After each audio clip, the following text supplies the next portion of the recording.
धनिया की नई नई शादी हुई थी। दिसंबर का महीना था और बेहद जोरों की ठंड पड़ रही थी। लोग अपने अपने घरों में कंबल के अंदर दुबके हुए थे। शादी के बाद धनिया अपने ससुराल आ गई। धनिया का ससुराल बहुत ही गरीब था। ससुराल में ससुर लखपति, सास हीरामणि और पति कृष्णा सभी एक टूटी फूटी झोपड़ी में रहते थे। धनिया का पति गांव के सरपंच के खेतों में मजदूरी का काम करता था। मजदूरी से जो पैसे मिलते उससे उन सबका गुजारा जैसे तैसे हो रहा था। शादी के दूसरे दिन सुबह 4 बजे किसी ने धनिया के कमरे की कुंडी खटखटाई, जिसके कारण धनिया की नींद खुल गई। उसने अपने पति कृष्णा को जगाया। सुनिए, उठिए, जरा देखिए तो दरवाजे पर कोई है। मुझे सोने दो, तुम जाकर देख लो, शायद माँ होगी। सिर पर लंबा सा घूंघट करके धनिया दरवाजे पर गई और कुंडी खोला। उसने देखा कि दरवाजे पर सचमुच में उसकी सास हीरामणि खड़ी थी। धनिया ने अपनी सास हीरामणि के पैर छूकर उनका आशीर्वाद लिया और बोली, क्या बात है माँ जी, आपको नींद नहीं आ रही है क्या? मैं आपके पैर दबा दूं? अरे बहू, मुझे अपने पैर नहीं दबवाने हैं, चल बाहर, शौच को नहीं जाना क्या? लेकिन माँ जी, अभी तो सुबह के 4 बज रहे हैं और अभी तो बाहर अंधेरा है, ठंड भी कितनी हो रही है, इतनी ठंड में बाहर कैसे जाएंगे? बहू, गांव में तो खुले में ही शौच जाना पड़ता है, चाहे गर्मी का मौसम हो या सर्दी का। तू अपने मायके में भी तो खुले में शौच जाती होगी, यहाँ इतने नखरे क्यों दिखा रही है? नहीं माँ जी, मेरे मायके में शौचालय है, हम तो वहाँ शौचालय में ही शौच के लिए जाते हैं। अच्छा ठीक है, लेकिन यहाँ शौचालय नहीं है, यहाँ खुले में ही शौच करना पड़ता है।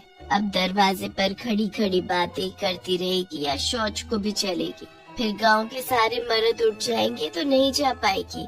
यहाँ गांव की सभी औरतें इसी वक्त खुले में शौच को जावे हैं।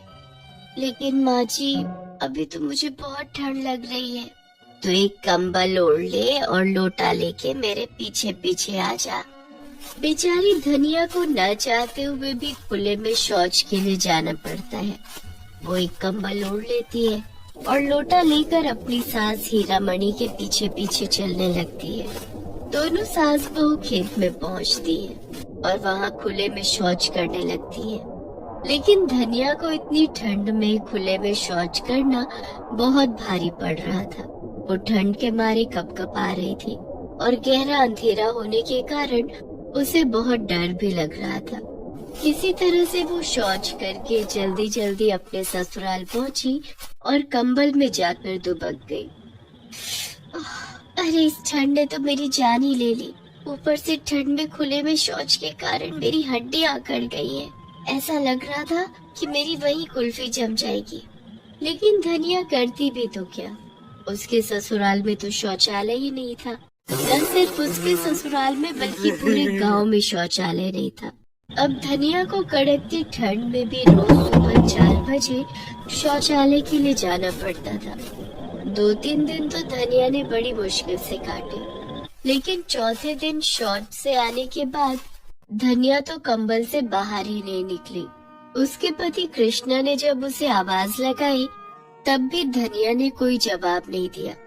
फिर कृष्णा ने धनिया के माथे को छूकर देखा तो धनिया का माथा बुखार से तप रहा था। अरे, इसे तो बहुत तेज बुखार है। कृष्णा ने ये बात अपने घर में माता पिता को बताई। वैद्य जी से दिखा के दवाई दिला दो, बुखार ही तो है, उतर जाएगा। तभी धनिया घर के आंगन में आकर उल्टियां करने लगी। धनिया की बिगड़ती हालत देखकर कृष्णा जल्दी से वैद्य जी को बुला कर लाया। धनिया की नब्ज देखकर वैद्य जी ने कहा, इसे ठंड लग गई है, मैं कुछ दवाइयाँ दे रहा हूँ, इसे खिला देना और इसे ठंड से बचा कर रखना, इसे घर से बाहर मत निकलने देना। वैद्य जी के जाने के बाद कृष्णा ने धनिया को दवाई खिलाई। दवाई खाने के कुछ घंटे के बाद जब धनिया की तबीयत थोड़ी ठीक हुई तब कृष्णा ने उससे कहा, वैद्य जी ने कहा है कि तुझे ठंड से बचकर रहना है, घर से बाहर निकलने की जरूरत नहीं है। मैं ठंड से कैसे बचूंगी? रोज सुबह सुबह 4 बजे माँ जी मुझे खुले में शौच के लिए ले जाती है। इसी वजह से मुझे ठंड लगी है। सुबह कितनी ठंड होती है, मेरी तो जान ही निकल जाती है। लगता है इस ठंड में खुले में शौच के कारण मैं तो मर ही जाऊंगी। अब क्या करें? इस गांव में तो सभी खुले में शौच को जाते हैं। यहाँ कोई शौचालय नहीं है। तो क्या मैं इसी तरह खुले में शौच जाती रहूंगी? इस तरह से तो मैं कभी भी ठीक नहीं हो पाऊंगी। किसी दिन खुले में शौच करते समय ही मेरे प्राण निकल जाएंगे। हम क्या कर सकते हैं धनिया? हमारे पास कोई दूसरा रास्ता भी नहीं है। शौचालय बनवाने के लिए हमारे पास पैसे नहीं है। मजदूरी करके जो थोड़े बहुत पैसे कमाता हूँ, उससे हमारी दाल रोटी ही चल पाती है। शौचालय बनाने के लिए हमें पैसों की जरूरत भी नहीं है। बिना पैसों के लिए भी शौचालय बन सकता है। बस थोड़ी मेहनत करनी पड़ेगी और आपको मेरी मदद भी करनी होगी। बिना पैसों के शौचालय कैसे बनेगा? अगर ऐसा हो सकता है तो मैं तुम्हारी मदद जरूर करूँगा। हम गोबर से शौचालय बना सकते हैं। गोबर से शौचालय? वो कैसे? मैं गांव में घूम घूम कर गोबर इकट्ठा करूंगी। फिर जो गोबर इकट्ठा हो जाएगा उसमें थोड़ी मिट्टी और थोड़ा घास मिलाकर उससे ईंटें बनाएंगे। फिर उन ईंटों को पकाकर उन्हें पक्का कर लेंगे, जिससे हमारी गोबर की ईंट तैयार हो जाएगी। फिर गोबर की ईंट से दीवारें खड़ी करके हम शौचालय बना लेंगे। धनिया की बात कृष्णा को भी अच्छी लगी। उसने ये बात लखपति और हीरामणि को भी बताई। अरे वाह बहू, ये तो बहुत अच्छी बात है। इससे तो कम पैसों में ही हमारा शौचालय तैयार हो जाएगा। इस काम में हम सब तेरी मदद करेंगे। फिर क्या था, अगले दिन से चारों गांव की सड़कों पर निकल गए और घूम घूम कर गाय का गोबर इकट्ठा करने लगे। शाम तक चारों ने काफी सारा गोबर इकट्ठा कर लिया था। हमें कुछ दिनों तक ऐसे ही गोबर इकट्ठा करना होगा। जब ढेर सारा गोबर इकट्ठा हो जाएगा तब हम गोबर से ईंट बनाना शुरू करेंगे। हाँ हाँ बहू, तू फिक्र मत कर। हम लोग खूब सारा गोबर इकट्ठा कर लेंगे और जैसा तू कहेगी वैसा ही करेंगे। कुछ दिनों तक चारों ने पूरे गांव में घूम घूम कर गोबर इकट्ठा कर लिया। जब उनके पास काफी सारा गोबर इकट्ठा हो गया तब धनिया गांव के तालाब के पास की कुछ मिट्टी ले आई और उसने गोबर, मिट्टी और उसमें थोड़ी घास मिलाकर ईंटें बनाना शुरू कर दिया। धनिया का पूरा ससुराल गोबर की ईंटें बनाने लगा। चारों ने मिलकर गोबर की ढेर सारी ईंटें बना ली, जिसे उन्होंने धूप में सुखाकर पक्का कर लिया। जब गोबर की ईंटें सूखकर तैयार हो गई, तब धनिया ने उन गोबर की ईंटों से शौचालय बनाना शुरू किया। धनिया के साथ मिलकर कृष्णा, लखपति और हीरामणि ने भी गोबर की ईंटों से दीवार खड़ी कर ली। गोबर की ईंट की दीवार तो खड़ी हो गई। अब दीवार पर सीमेंट भी तो लगाना होगा और सीमेंट खरीदने के लिए पैसे कहाँ से आएंगे?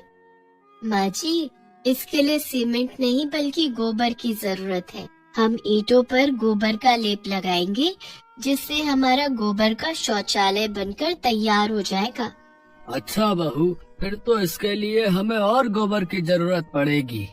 हाँ बाबूजी, जैसे हम गोबर से घर लीपते हैं ना, उसी तरह शौचालय की दीवार को गोबर से लीप देंगे। इसके लिए हमें फिर से गांव में घूम घूम कर गोबर इकट्ठा करना होगा। ठीक है बहू, शौचालय बनाने के लिए तो हम कुछ भी कर सकते हैं। इस बर्फीली ठंड में कम से कम खुले में शौच करने के लिए तो नहीं जाना पड़ेगा ना। धनिया के कहने पर वे सभी फिर से गोबर इकट्ठा करने के लिए गांव में निकल पड़े और चारों एक एक टोकरी में गोबर इकट्ठा करके ले आए। शाम को धनिया ने उस गोबर में थोड़ी मिट्टी मिलाकर उसका गाढ़ा लेप तैयार कर लिया, जिसके बाद धनिया ने शौचालय की दीवार पर चारों तरफ से गोबर का लेप लगा दिया और रात खत्म होने तक धनिया ने अपना गोबर का शौचालय बनाकर तैयार कर लिया था। अगले दिन गोबर का शौचालय धूप में अच्छी तरह से सूखकर तैयार हो चुका था। माँ जी, बाबूजी, अब हम लोगों को घर के बाहर खुले में शौच नहीं जाना पड़ेगा। हमारा गोबर का शौचालय जो बन गया है। मान गए बहू, तेरी सूझबूझ के कारण हम गरीबों के घर में भी बिना पैसे खर्च किए शौचालय बनकर तैयार हो गया। मेरी बहू तो लाखों में एक है। गोबर का शौचालय बन जाने के कारण अब धनिया और उसके ससुराल वालों को ठंड के मौसम में शौच करने की दिक्कतों से नहीं गुजरना पड़ता था। धनिया के गोबर शौचालय की खबर धीरे धीरे पूरे गांव में फैलने लगी। गांव की दूसरी औरतें भी अपने अपने घरों में गोबर शौचालय बनाने की मांग करने लगी। मिंटू के पापा, हीरा मणि के घर में उसकी बहू धनिया ने गोबर का शौचालय बना लिया है। अब उन लोगों को खुले में शौच करने नहीं जाना पड़ता है। हमें तो इस ठंड के मौसम में भी अंधेरी रात में शौच करने जाना पड़ता है। क्यों ना हम भी अपने घर में गोबर का शौचालय बना लें, कुछ खर्चा भी नहीं आएगा। लेकिन गोबर शौचालय बनेगा कैसे भाई? अरे लखपति के घर जाओ और उसकी बहू से पूछो तो उसने गोबर शौचालय कैसे बनाए हैं।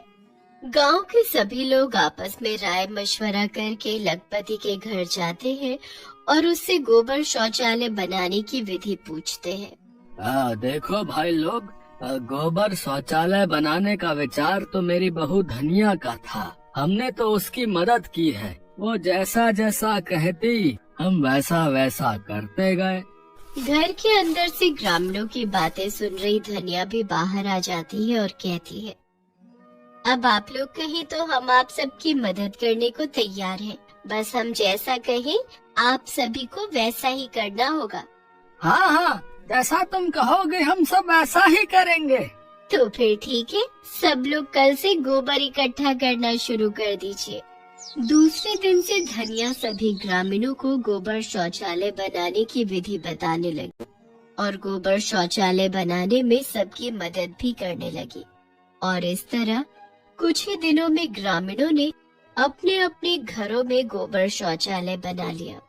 अब ठंड के मौसम में किसी को भी शौच के लिए बाहर जाने की जरूरत नहीं थी।